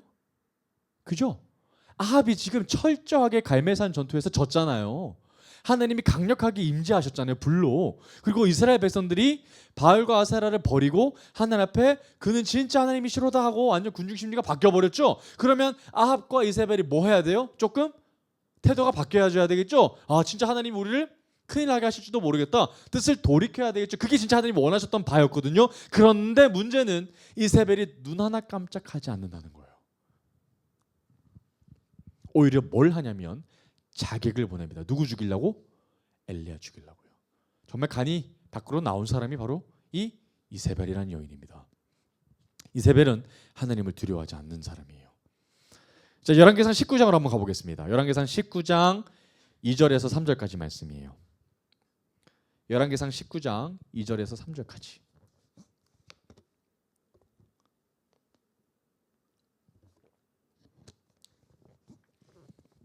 열왕기상 19장 2절에서 3절까지. 자, 이세벨이 누굴 보내요? 사신, 자객입니다. 자객.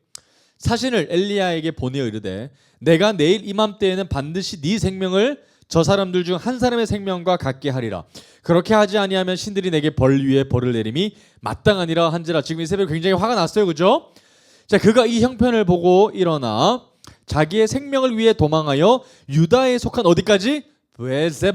브엘세바까지 도망갑니다. 브엘세바에 이르러 자기의 산을 그곳에 머물게 하고, 여러분 지금 이 엘리야가 지금 갈멜산에 있지 않습니까? 그죠? 지금 북이스라엘 쪽에 있어요. 근데 지금 어디까지 간다는 거예요? 브엘세바까지 갑니다. 그래서 이 길을 한번 재봤더니 무려 142km 정도가 나와요. 엄청난 거리죠? 이 거리를 뭐 했다는 거예요? 도망갔다는 거예요. 누가 무서워서? 엘리야가. 이세벨이 무서워서. 그럼 이세벨이 하나님을 이렇게 두려워하지 않는 것도 굉장히 이상하고요. 그리고 엘리야조차 하나님의 임재를 크게 경험했음에도 불구하고 여전히 엘리야는 누굴 무서워해요? 이세벨을 무서워하죠. 엘리야도 여전히 하나님 앞에서 정말 작고 연약한 사람이라는 것을 우리가 볼 수 있습니다. 그렇게 142km를 도망갑니다. 달려가서 40일 동안 광야에서 도망치는 일들이 이제 이곳에서 일어나는 거예요. 그러다가 이제 열왕기상 19장으로 넘어가서 이제 엘리야가 포기하겠다라는 그 연약한 고백을 하나님 앞에 올리는 장면이 좀 나옵니다. 한번 볼게요. 열왕기상 19장 4절에서 18절까지입니다. 제가 읽어볼 테니 한번 쭉 따라와 보세요. 자, 자기 자신은 광야로 들어가 하룻길쯤 가서 한 어디 나무 아래? 로뎀나무 아래 앉아서 자기가 죽기를 원하여 이르되 여호와여 넉넉하오니 지금 내 생명을 거두시옵소서. 나는 내 조상들보다 낫지 못하니이다 하고 하나님 지금 할 만큼 했습니다. 그러니까 나 죽게 해주십시오. 나는 하나님이 세우신 여러 조상들보다 하나도 나은 것이 있다 없다? 없으니까 나 빨리 죽게 해달라는 이야기거든요. 이 이야기 누구랑 좀 비슷한 것 같아요? 모세랑도 좀 비슷한 것 같고요. 또 후에 나올 요나 선지자랑도 좀 비슷한 모습이 좀 나옵니다. 엘리야도 하나님 앞에 이렇게 연약한 사람이었어요. 계속해서 한번 보겠습니다. 자, 5절입니다. 로뎀나무 아래 누워 자더니, 그리고 그냥 대놓고 자버려요. 벌러덩. 근데 그때 딱 누가 나타납니까? 천사가 나타나죠. 천사가 그를 뭐 했어요? 어루만집니다. 위로하고 있어요. 자, 그에게 이르되 일어나서 먹으라 하는지라. 일어나게 해서 먹을 걸 줍니다. 자, 본즉 머리맡에 뭐가 있습니까? 숯불에 구운 떡이 있고요. 또 한 병 물이 있습니다. 이에 먹고 마시고 다시 그냥 누워버렸습니다. 다시 잡니다. 여호와의 천사가 또다시 와서 어루만지며 이르되 일어나 먹으라. 이 말이 중요해요. 네가 갈 길을 다 가지 못할까 하노라는지라. 밑줄 그어볼까요? 네가 갈 길을 다 가지 못할까 하노라. 여러분, 이 말씀을 통해서 우리가 뭘 볼 수 있어요? 엘리야를 향한 하나님의 뜻이 끝까지 있었다는 것을 우리가 볼 수 있죠. 여기가 끝이 아니라는 것을 확신할 수 있죠. 엘리야는 지금 무너진 것 같아요. 더 소망이 없어요. 그죠? 내게는 이때까지가 바로 나의 마지막 사명인 것 같아요. 더 이상 할 수 있는 것이 없어 보여요. 이세벨이 날 곧 죽일 것 같아요. 난 끝난 것 같아요. 그죠? 그래서 나는 이제 나 스스로 끝났다라고 얘기하고 있어요. 그런데 천사가 와서 그를 다독이고 있는 거죠. 상황 보지 마. 상황 보지 마. 현실 보지 마. 일어나. 힘내. 그리고 딱 한마디 하죠. 네가 이렇게 하면 너가 부여받은 하나님의 그 계획의 끝까지 너가 못 갈 수도 있어. 이거 얘기하는 거예요. 엘리야는 믿기 참 힘듭니다. 내 삶 가운데 그 사명이 더 남아있는 건 참 믿기 어렵죠. 그러나 더 있다는 거예요. 네가 할 일이 남아있다는 거예요. 그래서 천사가 뭐 하고 있는 거예요? 하나님께서 너에게 주신 그 사명을 더 잘 감당할 수 있도록, 끝까지 감당할 수 있도록 도와주고 있는 거죠. 표대를 향하여 끝까지 달려갈 수 있도록, 우리에게 맡겨진 그 하나님의 소임을 끝까지 감당할 수 있도록 천사가 격려하고 있는 것을 우리가 볼 수 있습니다. 그래서 이마에 붙잡고 일어나는 거예요. 하나님, 내 사명이 끝난 거 아니었어요? 나 더 이상 못할 것 같은데, 이세벨이 나 죽일 것 같은데, 나 끝난 거 아닙니까? 내가 여기서 뭘 더 할 수 있습니까? 이 상황과 환경은 아무것도 보이지 않는데 내가 여기서 뭘 할 수 있습니까? 라고 하는 그 찰나에 하나님이 임하시는 거예요. 와우! 볼까요? 8절입니다. 이에 일어나 먹고 마시고 그 음식물의 힘을 의지하여 40주 40일 동안 걸어갔더니 어디에 이르렀어요? 하나님의 산 호렙산에 이릅니다. 여러분, 이 산이 지금 사우디아라비아에 이제 추측되어진 동굴이 하나 있습니다. 하나님의 산 호렙산에 이르게 돼요. 9절. 엘리야가 그곳 굴에 들어가 거기서 머물더니 여호와의 말씀이 그에게 뭐예요? 임합니다. 하나님이 임하셨다는 거예요. 그래서 하나님이 물어보셔요. 엘리야야, 네가 어찌하여 여기 있느냐? 하나님의 뜻이 뭡니까? 하나님의 목적이 뭐예요? 네가 왜 여기 있어? 너네 빨리 지금 너의 본분과 사명을 다하기 위해서 거기 가야 되는 거 아니야? 이거 얘기하시는 거죠. 너의 할 일이 있어. 이거 주저앉으면 안 돼. 빨리 일어나. 빨리 일어나서 내가 맡긴 너의 일들을 감당해야 돼 라는 이야기를 하고 계신다는 거예요. 10절. 그가 대답하되 내가 만군의 하나님 여호와께 열심히 유발하오니 이는 이스라엘 자손이 주의 언약을 버리고 주의 제단을 헐며 칼로 주의 선지자를 죽였음이오며 항변하고 있는 거예요. 변명하고 있는 거예요. 뭐하고 있는 거예요? 오직 나만 남았거늘. 오직 나만 남았거늘. 그들이 내 생명을 찾아 빼앗으려 하나이다. 여러분, 이 이야기 하는 이유가 뭡니까? 여러분, 엘리야가 정말 사명을 붙잡고 하나님 앞에 달려갈 의욕이 있었으면 그 이야기하는 즉시 뭐라고 얘기해요? 하나님 어딥니까? 즉시 제가 가겠습니다. 이렇게 얘기해야 하는데 지금 뭐하고 있어요? 변명하고 있어요. 하나님, 암만 그래도 그렇지 상황이 장난이 아니라니까요. 지금 이세벨이 완전히 정권 딱 잡아가지고 나 죽일 판입니다. 그런데 하나님 앞에 서는 사람이 나밖에 없어요. 나하고 뭐 어쩌라는 겁니까? 이거 얘기하는 거예요. 갈 생각 있어요? 없어요? 없어요. 형편 탓하고 있고요. 상황 탓하고 있어요. 11절. 그때 하나님이 뭐라고 답하시냐 보십시오. 여호와께서 이르시되 너는 나가서 동굴에서 나가서 여호와의 앞에서 여호와의 산에 서라. 이 산은 어디입니까? 하나님의 거룩한 산 호렙산입니다. 호렙산에 서라 하시더니 여호와께서 지나가시는데 여호와 앞에 크고 강한 바람이 산을 가르고 바위를 부수나 바람 가운데 여호와께서 계시지 아니하며 바람 후에 지진이 있으나 지진 가운데에도 여호와께 계시지 아니했다. 12절 또 지진 후에 불이 있으나 불 가운데에도 여호와께서 계시지 아니하더니 불 후에 뭐가 있었어요? 세미한 소리가 있어요. 세미한 소리. 세미한 소리가 있어요. 근데 엘리야가 그 세미한 소리를 듣습니다. 이 세미한 소리가 뭘까요? 하나님의 말씀이에요. 여러분. 하나님의 말씀이 임합니다.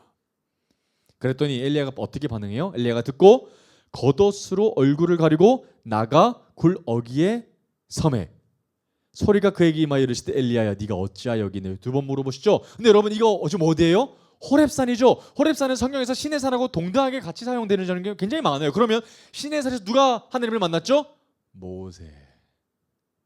모세 하나님이 그때 임했죠. 모세하고 굉장히 비슷한 반응이죠. 하나님이 얼굴을 모세에게 비추셨어요. 하나님이 모세에게 강력하게 비추셨을 때 모세가 어떻게 했습니까? 수건으로 얼굴 감쌌던 거 기억하시죠? 똑같은 반응이에요. 하나님의 말씀이 강력하게 임하자 엘리야 역시 숨어버리죠. 똑같습니다. 그런데 그런 엘리야에게 두려워하고 있는 엘리야에게 하나님이 똑같이 두 번 물어보고 계시는 거죠. 네가 여기서 뭐하냐? 14절입니다. 똑같은 대답하고 있어요. 그가 대답하되 내가 만군 하나님 여호와께 열심히 유별하오니 이는 이스라엘 자손이 주의 언약을 버리고 주의 제단을 헐며 칼로 주의 선자들을 죽였음이오며 오직 나만 남았거늘 그들이 내 생명을 찾아 빼앗으려니이다. 정확하게 한 토시도 틀리지 않고 똑같이 대답하고 있거든요. 오직 나만 남았거늘. 하나님 나 혼자 못합니다.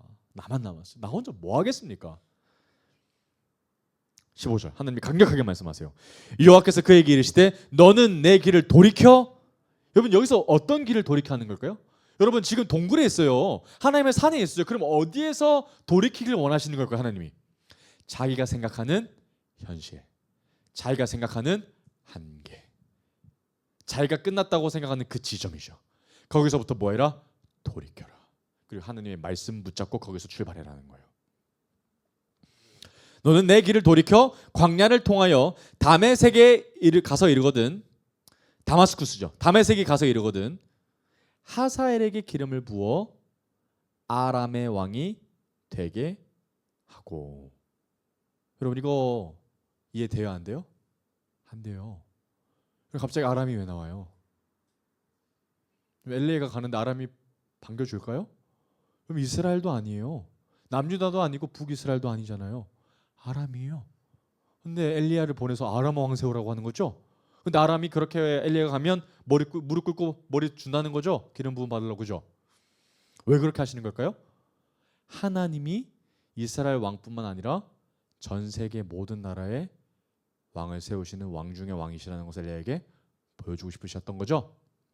엘리야는 참 믿기 어려웠을 겁니다. 그런데 아람을 다스리는 하나님을 경험하게 할 겁니다. 와, 난 이스라엘만 봤구나. 그런데 하나님은 지금 전체 판을 움직이고 계시는 하나님이구나. 내가 생각하는 것보다 하나님은 훨씬 더 능력의 하나님이시구나를 깨달았을 거예요. 근데 여기서 사역이 끝나는 거 아니죠. 16절 너는 또 님시의 아들 예후 동그라미 예후에게 가서 또 기름을 붓습니다.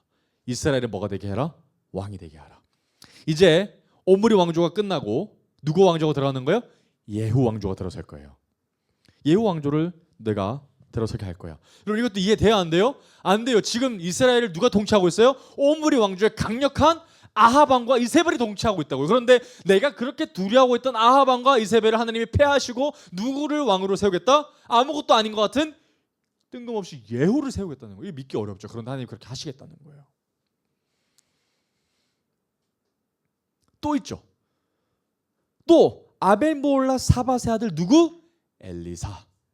엘리사 누굽니까? 자신의 후계자로 세워질 선지자죠. 너를 대신하여 뭐가 되게 하라? 선지자가 되게 하라. 하사엘의 칼을 피하는 자를 예후가 죽일 것이요 예후의 칼을 피하는 자를 엘리사가 죽이리라. 그러니까 하나님의 계획 안에 어긋나가는 것이 있다 없다? 없다. 다 2중 3중으로 하나님이 다 일하시겠다는 거죠. 자 18절 그러나 내가 이스라엘 가운데 7,000명 동안의 오늘 말씀입니다. 7,000명 동그라미 남기리니 다 바알에게 무릎을 꿇지 아니하고 다 바알에게 입맞추지 아니한 자니라.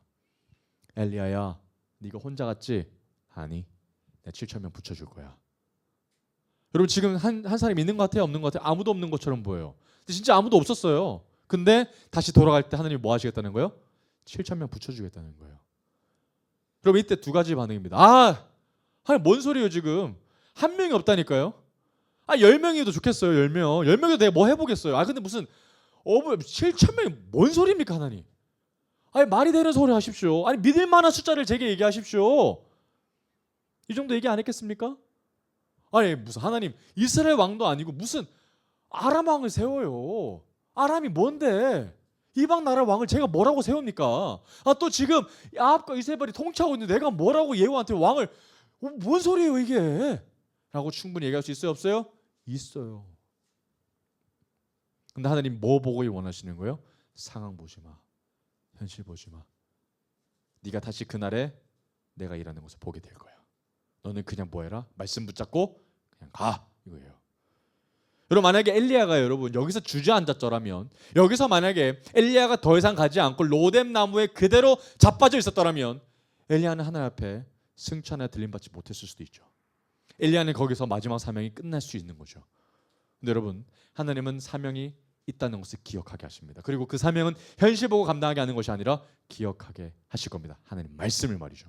그러면 뭐 할 거다? 7천 명 남겨줄 거야. 너의 동력자 붙여줄 거야. 그리고 네가 앞으로 하나님의 나라 가운데 어마어마한 일들을 하게 만들 거야. 와우! 엄청난 축복이에요. 그러면 엘리야에게 남는 일이 뭐예요? 믿는 겁니다. 믿고 다시 누구에게로 가야 돼요? 저 땅, 북이스라엘 땅으로 가서 두려워하지 말고 담대하게 네가 해야 될 일 그냥 하는 거죠. 하나님은 그것을 마지막으로 그에게 사명감으로 주실 겁니다. 우리에게도 마찬가지죠, 여러분. 상황 보지 말고 현실 보지 말고 말씀 하나 붙잡고 가다 보면 하나님 반드시 우리에게 놀라운 일들을 행하실 겁니다. 그리고 넘어가 볼까요? 열왕기상 21장입니다. 열왕기상 21장 1절에서 16절까지인데요. 한번 눈으로 한번 쭉 따라와 보십시오. 이 하반부에서 중요한 이 이야기 중에 하나가 갈멜살 전투였다면 다른 하나는 바로 나봇의 포도원 사건입니다. 여기서 바로 이 아합과 이세벨이 무너지는 장면이 나오기 때문에 그래요. 가장 죄악이 가득 찼을 때 한 방에 하나님이 무너뜨린 것을 볼 수 있습니다. 자, 1절부터 한번 볼게요. 자, 그 후에 이 일이 있으니라. 이제 새로운 사건이 등장하는 거예요. 자, 이스라엘 사람 누구? 나봇 사람이 이제 등장하는 거예요. 나봇에게 이스라엘의 포도원이 있어서 사마리아의 왕 누가? 아합의 왕궁에서 가깝더니 아합이 평소에 봤던 거예요. 그 땅이 탐났던 거예요. 자, 아합이 나봇에게 말하여 이르되 내 포도원이 내 왕궁 곁에 가까이 있으니 내게 주어. 여러분 이거 말도 안 되는 거죠? 왕 옆에 있으니까 달라는 거예요. 이거 말이 돼야 안 돼요? 안 되는 거죠. 왕이 아주 행패를 부리고 있는 거죠. 채소밭을 삼게 하라. 내가 그 대신에 그보다 더 아름다운 포도원을 내게 줄 것이요 만일 내게 좋게 여기면 그 값을 돈으로 내게 주리라. 팔아라. 그 팔아야 되는 이유는 딱 하나. 내 왕궁 옆에 있으니까 팔아라. 이거 얘기하는 거죠. 근데 3절 나봇이 거절합니다. 자, 왜 거절한지 볼까요? 나봇이 아합에게 말하되 내 조상의 유산을 왕에게 주기를 여호와께서 뭐 했다? 금하셨다. 여러분 땅을 함부로 사고 팔면 돼요 안 돼요? 안 되죠. 희년 때 그때서야 다시 갱신되는 거죠. 그죠? 그때가 아니면 사사롭게 팔아서는 안 된다라는 거예요. 하나님이 막으셨다라는 거예요. 내가 아무리 팔고 싶어도 하나님이 정하신 그 법 때문에 안 된다는 거예요. 그런데 여러분 이스라엘 땅에 이런 사람이 있었다 없었다? 있었다라는 것이 중요한 거죠. 분명히 하나님은 나봇을 의인으로 여기셨을 겁니다. 하나님의 법을 알고 있기 때문에 그렇죠. 정말 나봇이 두려웠다면 하나님의 법은 아무것도 아니었을 겁니다. 그러면 그렇죠. 대신 값만 좋게 여겨주십시오. 이렇게 얘기 안 했겠습니까? 그런데 나봇은 누굴 더 두려워했던 거예요? 하나님을 더 두려워했던 것이죠. 정말이지 하나님이 바알에게 무릎 꿇지 않는 사람이면 아마 나봇이 아닐까 생각이 듭니다. 4절이죠. 이스라엘 사람 나봇이 아합에게 대답하여 이르기를 내 조상의 유산을 왕께 줄 수 없다 하므로 아합이 근심하고 답답하여 왕궁으로 돌아와 침상에 누워 정말 없어 보이는 행동하죠. 뭐 합니까? 얼굴을 휙 돌려버리고 식사를 안 하면 여러분 이게 뭐라고 얼굴을 돌려버리고 식사를 안 해. 삐진 거죠? 삐져버렸습니다. 근데 왜 집에 와서 삐집니까? 아내한테 왜 삐져요 이게? 너무 정말 없어 보이는 왕의 모습입니다. 5절입니다. 자, 그랬더니 참 현모양처 납섰죠. 자, 그의 아내 이세벨이 그에게 나와 이르되 뭐라 그럽니까? 왕의 마음에 그 무엇을 근심하여 식사를 하지 아니하나이까? 참 이세벨이 남편한테 밥 먹어 이렇게 얘기할 수 있을 것 같은데 아주 참 남편한테 잘 보이려고 하는 이세벨의 모습을 볼 수 있어요. 6절입니다. 왕이 그에게 이르되 내가 이스라엘 사람 나봇에게 말하여 이르기를 다 얘기합니다. 내 포도원을 내게 주되 돈으로 바꾸거나 만일 내가 좋아하면 내가 그 대신에 포도원을 내게 주리라 한즉 그가 대답하기를 내가 내 포도원을 내게 주지 아니하겠노라 하기 때문이로다 하면서 울면서 그러면 내가 속상해 하면서 아내한테 얘기하고 있느니 참 왕 같지도 않은 이 연약한 남자의 모습을 보고 있습니다. 7절 그의 아내 이세벨이 그에게 이르되 왕이 지금 이스라엘 나라를 다스리나이까 일어나 식사를 하시고 마음을 즐겁게 하소서 내가 이스라엘 사람 나봇의 포도원을 왕께 드리리다 하고. 여러분 이거 그럼 강제로 뺏겠다는 이야기죠? 이거 나봇의 땅을 강제로 빼앗겠다는 이야기를 아합 왕이 알아요 몰라요? 압니다. 그런데 가만히 냅두죠? 그럼 여러분 아합의 깊은 마음에는 뭐가 있어요? 내가 뺏기는 뭐 하고 와이프가 뺏어주면 너무 고맙지 이거죠, 그죠? 근데 저는 이 문장을 이 말씀을 읽으면서 아합이 교묘하다는 생각도 했습니다. 아합이 이세벨 옆구리를 콕콕 찔러서 이세벨이 나서게 하는 거죠, 그죠? 왕인 자기가 하기 좀 그러니까 이세벨을 나서게 하는 거예요. 이세벨이 머리를 씁니다. 어떻게 합니까? 8절입니다. 아합의 이름으로 편지들을 쓰고 그 인을 치고 봉하여 그의 성읍에서 나봇과 함께 사는 장로와 귀족들에게 보내니 그 편지 사연에 이르기를 완전 뭐 거짓말을 쫙 이제 할 겁니다. 금식을 선포하고 나봇의 백성 가운데 높이 앉힌 후에 재판하겠다는 거예요. 불량자 두 사람 그의 앞에 마주 앉히고 그에게 대하여 증거하기를 네가 하나님과 왕을 저주하였다 하게 하고 곧 그를 끌고 나가서 뭘로 쳐 죽이라? 돌로 쳐 죽이라 하였더라라고 지금 계략을 지금 편지 써서 보내는 거예요. 11절 그의 성읍 사람 곧 그의 성읍에 사는 장로와 귀족들이 이세벨의 지시 곧 그가 자기들에게 보낸 편지에 쓴 대로 하여 금식을 선포하고 나봇의 백성 가운데 높이 앉힘에 때에 불량자 두 사람이 딱 들어와서 그의 앞에 앉고 백성 앞에서 나봇에게 대하여 증언하여 이르기를 나봇이 하나님과 왕을 저주하였다 하며 무리가 그를 성읍 밖으로 끌고 나가서 돌로 쳐 죽이고. 여러분 이때처럼 정말 하나님의 나라가 무너진 나라죠. 공의가 무너진 나라, 정의가 무너진 나라, 의가 사라진 나라죠. 불의가 가득한 나라가 바로 이 북이스라엘의 모습이었다는 거예요. 나봇은 불의한 죽음을 맞이했어요. 15절 14절 이세벨에게 통보하기를 나봇이 돌에 맞아 죽었나이다 하니 그때서야 15절 이세벨이 그 나봇이 돌에 맞았다 죽었다 함을 듣고 이세벨이 아합에게 이르되 일어나 그 이스라엘 사람 나봇이 돈으로 바꾸어 주기를 싫어하던 나봇의 포도원을 차지하소서 나봇이 살아있지 아니하고 죽었나이다. 16절 아합은 나봇이 죽었다 함을 듣고 곧바로 일어나서 이스라엘 사람 나봇의 포도원을 차지하러 그리로 내려갔더니 아주 신나서 깡총깡총 뛰면서 내려갔다는 거죠. 일말의 죄책감이 있어요 없어요? 없어요. 알고 그랬던 거죠 아합, 그죠? 이세벨한테 얘기하면 이세벨이 처리해 줄 거라고 알고 행한 거죠. 똑같은 부부입니다. 정말 나봇의 포도원 사건은 이 아합 시대에 정말 불의가 가득했던 사건을 드러내는 정당한 사건이라는 거예요. 근데 그때에 엘리야가 등장합니다. 와, 한번 볼까요? 21장 17절에서 29절입니다. 제가 한번 읽어볼게요. 여호와의 말씀이 디셉 사람 엘리야에게 임하여 이르시되 너는 일어내려 내려가서 사마리아에 있는 이스라엘의 왕 아합 왕을 만나라. 그가 나봇의 포도원을 차지하러 그리로 내려갔더니. 여러분 내려가고 싶을까 안 내려가고 싶을까요? 안 내려가고 싶죠. 아합 왕 잘못 만나면 어떻게 돼요? 죽어요. 이세벨 보면 죽어요. 자객을 보내러 지금 왔는데 난 도망자잖아요, 그죠? 근데 직접 가라는 거예요. 그리고 찾아가서 말하라는 거죠. 뭐라고? 19절 너는 그에게 말하여 이르기를 여호와의 말씀이 네가 죽이고 또 여러분 한두 번 빼앗은 거 아니죠? 정말 여러 번 이 짓을 반복했다는 거예요. 정말 악했다는 거죠. 또 빼앗았느냐고 하셨다 하고 또 그에게 이르기를 여호와의 말씀이 개들이 지금 나봇의 피를 핥은 곳에서 개들이 네 피 곧 내 몸의 피도 핥으리라 하였다 하라. 아합이 엘리야에게 이르되 내 대적자여 원수자 이 말이죠. 내 원수여 네가 나를 찾았느냐. 대답하되 내가 찾았노라. 내가 내 자신을 팔아 여호와 보시기 악을 행하였으므로 여호와의 말씀이 내가 재앙을 내게 내려 너를 쓸어버리되 내게 속한 남자는 이스라엘 가운데 매인자나 노인자를 다 멸할 것이요. 여러분, 왜 이런 말을 하는 거죠? 오므리 왕조가 지금 싹을 뽑아내버리겠다는 거죠. 앞으로 누가 등장해야 되기 때문에 하나님께서 엘리야를 통해서 기름 부어야 될 새 왕조 누구? 예후라는 사람을 등장시킬 거기 때문에 이 왕조를 없애버린다는 거예요. 22절, 또 내 집이 느바세 아들 여로보암의 집처럼 되게 하고 와. 다윗이 아니라 누구 집? 여로보암의 결말로 되게 한다는 거예요.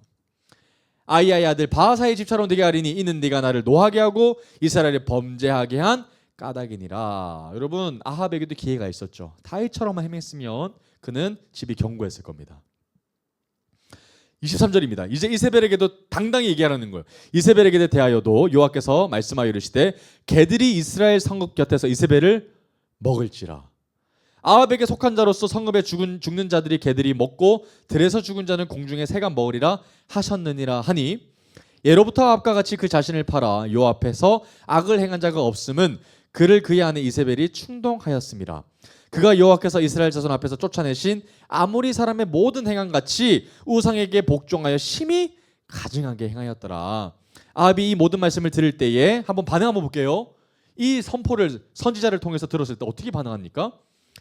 첫 번째, 그의 옷을 찢고 굵은 배로 몸을 동이고 금식하고 굵은 배에 누우며 또 풀이 죽어 다니더라. 여러분, 이거 어떨 때 모습이요? 다윗이 회개할 때 모습이거든요. 와, 엘리야 선지자가 하나님의 말씀을 딱 선포했을 때 지금 이 아합이 회개하는 모습을 보여요. 그랬더니 하나님이 어떻게 반응한지 보세요. 28절, 여호와의 말씀이 디세 사람 엘리야에게 임하여 이르시되. 29절, 아합이 내 앞에서 겸비함을 네가 보느냐? 그가 내 앞에서 겸비함으로 내가 재앙을 저의 시대에는 내리지 아니하고 그 아들의 시대에야 그의 집에 재앙을 내리리라 하셨더라. 여러분, 이 29절의 초반부 말씀이 어떻게 좀 와닿으세요? 아합이 내 앞에서 겸비함을 네가 보느냐? 여러분, 아합이요 평생을 그렇게 악하게 행했다가 딱 한 번 회개한 거죠. 그런데 그 회개 한 번이 하나님 앞에 뭐가 됐던 거예요? 기쁨이 된 거예요. 와, 아합 네가 회개를 하냐? 그리고 하나님의 사람 엘리야한테 이렇게 엘리야야, 아합이 저렇게 회개하는 거 네가 보아. 지금 아합이 드디어 회개를 하고 있어.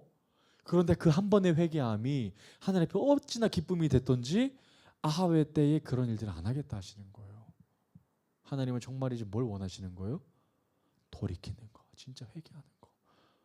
딱 한 번 회개해도 하나님은 이처럼 두 팔 벌려 환영하신다는 거예요. 하나님의 그 애타는 마음 아시겠죠? 하나님이 정말 사실 어쩌면 하나님의 마음이 그렇게 비싸지 않은 거 아닙니까? 한 사람이 이렇게 딱 한 번 회개하더라도 하나님의 마음이 이렇게 요동치는 거 보면 하나님은 얼마나 그 마음을 애타게 기다리시는지 정말 우리가 마음이 참 무너지는 대목이 아닐 수 없습니다. 그러면요, 여러분, 아합이 마지막 회개했잖아요. 그럼 아합의 아들은 어떻게 돼야 될까요? 아버지가 마지막에 회개하는 모습을 보면서 나는 다윗의 길로 걸어가야 되겠다 이렇게 생각해야 되지 않을까요? 근데 곧바로 22장 찾아보겠습니다. 열왕기상 22장 51절부터 53절까지입니다. 열왕기상 22장 51절에서 53절까지입니다. 같이 읽어볼까요? 시작. 유다의 여호사밧 왕 제17년에 아합의 아들 누가? 아하시야가 사마리아에서 이스라엘 왕이 되어 2년 동안 이스라엘을 다스리니라. 그가 여호와 앞에서 악을 행하여 그의 아버지의 길과 그의 어머니의 길과 이스라엘에게 범죄하게 한 느바세 아들 누구의 길로? 여로보암의 길로 걸어갔어요. 53절. 바알을 섬겨 그에게 예배하여 이스라엘의 하나님 여호와를 노하시게 하기를 그의 아버지의 온갖 행위같이 하였더라. 단 2년 동안. 여러분, 북이스라엘은 200년 동안 끝까지 여로보암의 길로 갔어요. 너무 슬픈 일이죠. 사랑하는 여러분, 오늘 말씀을 정리하면서 오늘 엘리야를 한번 좀 다시 한번 더 집중하길 원합니다. 그리고 엘리야가 정말 하나님 앞에 끝까지 하나님의 말씀을 기억하지 않고 자신의 상황과 환경을 봤더라면 마지막 나봇의 포도원에서 갈 사람이 있었어요? 없었어요? 없었어요. 근데 끝까지 가니까 아합의 정권이 무너지는 거 봤죠? 그죠? 아합이 무너지고 끝까지 회개했던 마지막의 모습을 엘리야가 봤어요, 안 봤어요? 봤어요. 그리고 이세벨이 처참하게 무너지는 것도 참 봤어요. 아합이 정말 평범하고 짝이 없는 정말 없어 보이는 남자라는 것도 사실 엘리야가 다 봤어요, 안 봤어요? 다 봤죠. 그렇게 무서웠던 아합도 아무것도 아니라는 사실 엘리야가 다 봤죠. 그런데 만약에 그때 로뎀 나무 때 엘리야가 가지 않았더라면, 상황과 환경을 보고 변하지 않을 것 같았던 상황을 보고 그 자리에 주저앉았더라면 엘리야의 마지막 모습을 우리가 볼 수 없었을지도 모릅니다. 오늘 여러분 우리에게 어떤 말씀이 다가옵니까? 여러분 정말 우리 상황과 환경을 보지 맙시다. 정말 우리에게 끝난 것이 아닙니다. 하나님이 끝났다고 하시기 전까지는 끝난 것이 아닌 줄 믿습니다. 지금의 상황과 환경을 바라보지 아니하고 정말 하나님께서 우리에게 끝까지 남은 그 사명을 다 감당하기를 원합니다. 그럴 때 하나님께서 우리에게 사람 붙여주시고 우리에게 더 놀라운 하나님의 일들을 붙여주실 줄 믿습니다. 그리고 우리에게 7,000명을 붙여주셨던 것처럼 우리의 상황 가운데도 놀랍게 하나님이 풀어나가실 놀라운 은혜가 넘치게 있을 줄 믿습니다. 그리고 마지막 아합의 회개했던 장면들을 여러분이 기억하시면서 하나님이 정말 그 짧았던 회개도 너무 기뻐하시는구나, 하나님이 정말 마음을 돌이키길 원하시고 기다리시는 분이시구나를 여러분들 깨달으면서 우리의 마음을 온전히 오늘 이 시간 가운데 하나님 앞에 돌려드리고 드려낼 수 있는 그런 시간이 되시기를 주님의 이름으로 축복합니다. 오늘 우리 고백했던 찬양 다시 한 번 더 고백하면서 우리 간절히 주님 앞에 기도하며 나아갑시다.